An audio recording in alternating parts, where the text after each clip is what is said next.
নাম কৃষ্ণা। মই আপোনালোকক মোৰ ইউটিউব চেনেল বাউল অফ হেপিনেছলৈ স্বাগতম।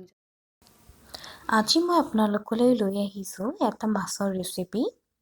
ইয়াত মই ধনিয়া পাত, আদা নহৰু, 2টা পিঁয়াজ, বিলাহী 3টা, সৰিয়হ 2 চামুচ আৰু মাছ 6 ডোখৰ ব্যৱহাৰ কৰিম। এতিয়া মই এটা মিক্সিৰ বাতিত বিলাহী, পিঁয়াজ, আদা নহৰু সৰু সৰুকৈ কুটি ল'লোঁ আৰু মই মিক্সিত এতিয়া পিচি ল'ম। এয়া চাওক, মই গোটেইখিনি মিক্সিত মিহিকৈ পিচি ল'লোঁ। আপোনালোকেও এনেকৈ পিচি ল'ব, লাম্পছ নাথাকাকৈ। সেই একে বাতিতে মই এতিয়া সৰিয়হ, জিৰা, জলকীয়া মিহিকৈ পিচি ল'বৰ কাৰণে তাতে অকণমান পানী দিছোঁ, নেমু অকণমান দিছোঁ, নিমখ অকণমান দিছোঁ, যাতে সৰিয়হখিনি তিতা হৈ নুঠে আৰু পিছাটো সুবিধা হয়। আপোনালোকেও এনেকৈ পিচি ল'ব।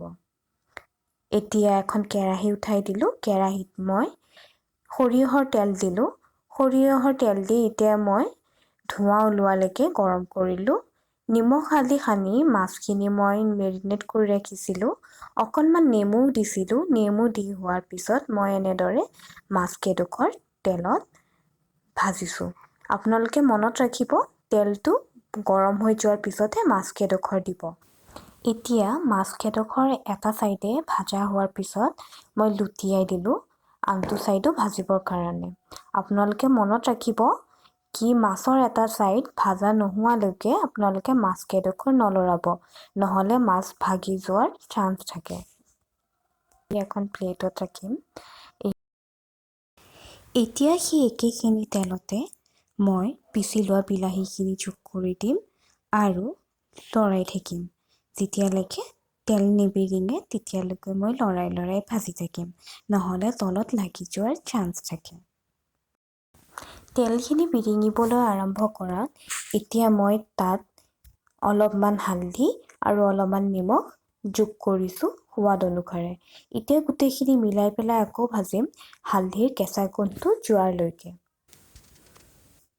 এতিয়া তেলখিনি বিৰিঙি উঠাত মই সৰিয়হখিনি যোগ কৰি দিলোঁ। সৰিয়হখিনি যোগ কৰি এতিয়া মই হেতাৰে ভালকৈ মিহলাই ল'ম। গোটেইখিনি মিহলাই আকৌ তেল বিৰিঙালৈকে মই ভাজিম।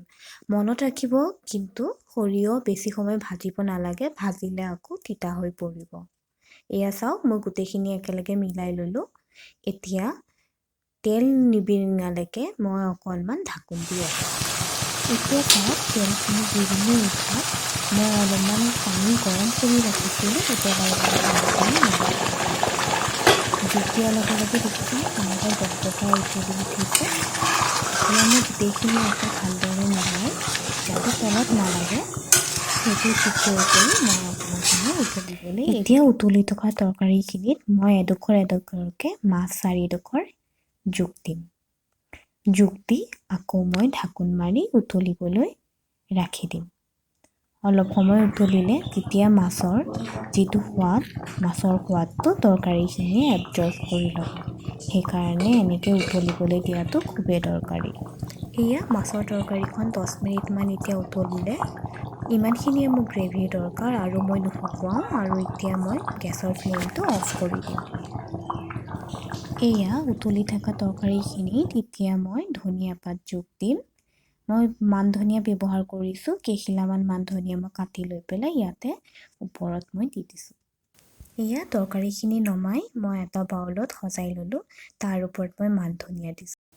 মাছৰ তৰকাৰীখন আপোনালোকে বনাই চাবচোন। তাৰপাছত মোক কমেণ্ট কৰিব কেনেকুৱা পালে আৰু চাই থাকিব মোৰ নেক্সট ভিডিঅ'। তাতে লগ পাম। থেংকছ ফৰ ৱাচিং।